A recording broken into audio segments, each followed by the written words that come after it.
The images the mind creates are not you. Welcome, my dear friend. Today, I invite you to take a journey with me. An inward journey, where we will explore one of the most misunderstood aspects of our existence. The images the mind creates. These images of who we think we are, of who others should be, of how life must unfold, have become so powerful that they shape our joy and our suffering. But I want to tell you something profound, something that ancient wisdom has whispered for thousands of years. The images the mind creates are not you. Part 1. The Trap of Mental Images. Think about it. Each morning before the world greets us, the mind is already busy. It paints pictures. I am this kind of person. My life should look like this. Others must treat me in that way. And when reality dares to deviate from these images, we suffer. If the image of success we created doesn't match the reality of where we are, suffering arises.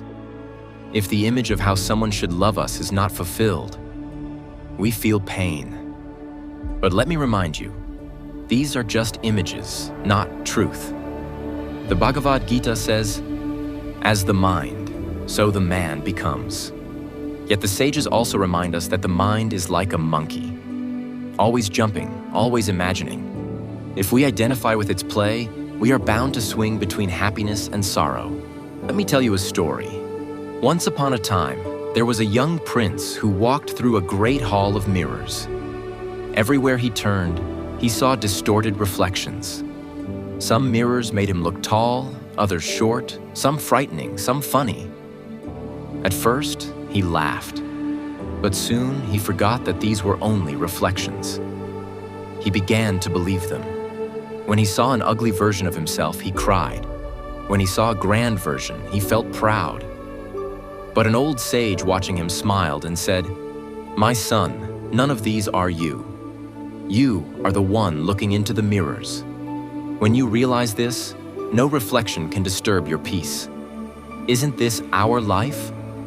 Our mind is the hall of mirrors. One day it shows us an image of greatness and we rejoice. Another day it shows us failure and we despair. But we are neither the pride nor the despair. We are the seer, the awareness behind the mirrors." Part 3. Why we suffer. So why do we suffer? Because we cling to the images that please us and resist the ones we dislike. We fixate on the image of success, resisting failure. We fixate on the image of eternal youth, resisting aging. We fixate on the image of love as constant sweetness, resisting the natural flow of change. The Buddha once said, "Attachment is the root of suffering." Attachment to what? To the images the mind creates. And here lies the secret. The mind is not reality. It is only a painter. Sometimes it paints a storm, sometimes a rainbow.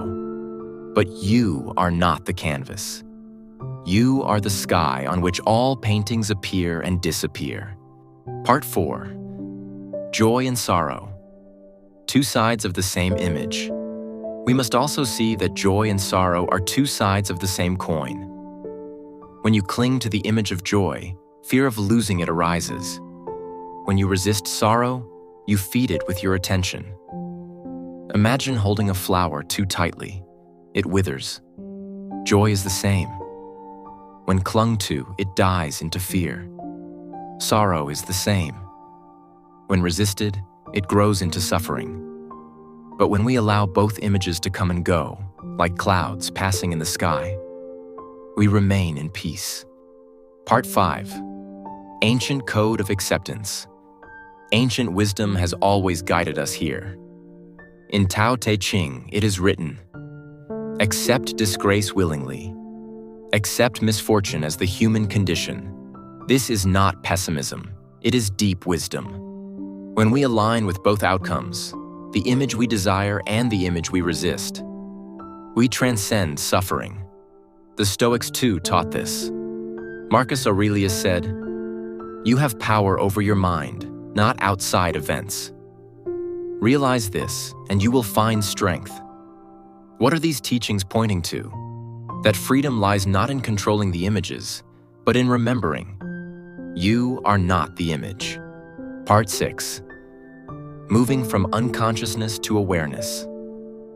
Now let's bring this home. Most of us live unconsciously, like the prince lost in the Hall of Mirrors. We believe every image the mind throws at us. We call it me. We defend it. We suffer for it. But there is another way. Awareness. Consciousness.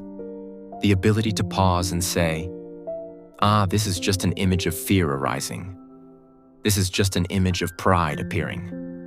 This is just an image of loss passing through my mind. When you see this, you step out of the image. You are no longer trapped. You become the observer, the one who watches without being pulled in. Part 7. Practical guidance. So how do we practice this? 1. Observe the mind. Whenever a strong image arises, pause. Instead of rushing into reaction, notice. This is just a thought. This is just a picture my mind has painted. 2. Accept both sides. If joy comes, welcome it. If sorrow comes, welcome it too. Both are visitors. Neither defines you. 3. Remember the witness. You are the sky, not the clouds. Clouds change. The sky remains. Let me leave you with one last story. There was once a wise monk who sat by a river. A young man came to him distressed. "Master," he said, "sometimes my life feels like joy, other times like pain. I don't know how to be at peace." The monk pointed to the river. "See the water? Sometimes it flows calmly. Sometimes it crashes over rocks. Sometimes it floods. Sometimes it dries. But the riverbed remains. Be the riverbed, not the water. The images of the mind are the water. You are the riverbed. Steady, silent, unshaken." The young man bowed, tears of relief streaming down his face, for he finally understood. Peace is not found in controlling the flow, but in realizing you are not the flow at all. So, my dear friend, remember this.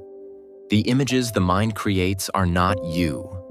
You are the one who sees them, the one who remains when they pass. When you stop fighting one image and clinging to another, peace blossoms naturally. It is not something to be achieved. It is what you already are. Once you step out of the Hall of Mirrors and into the light of awareness. Let this wisdom guide you. Let it free you. And may you live not as an image, but as the living presence that you truly are. Thank you for sharing this journey with me today. If these words touched your heart, share them with someone who may need them. And remember, beyond all images, beyond all thoughts, you are peace itself.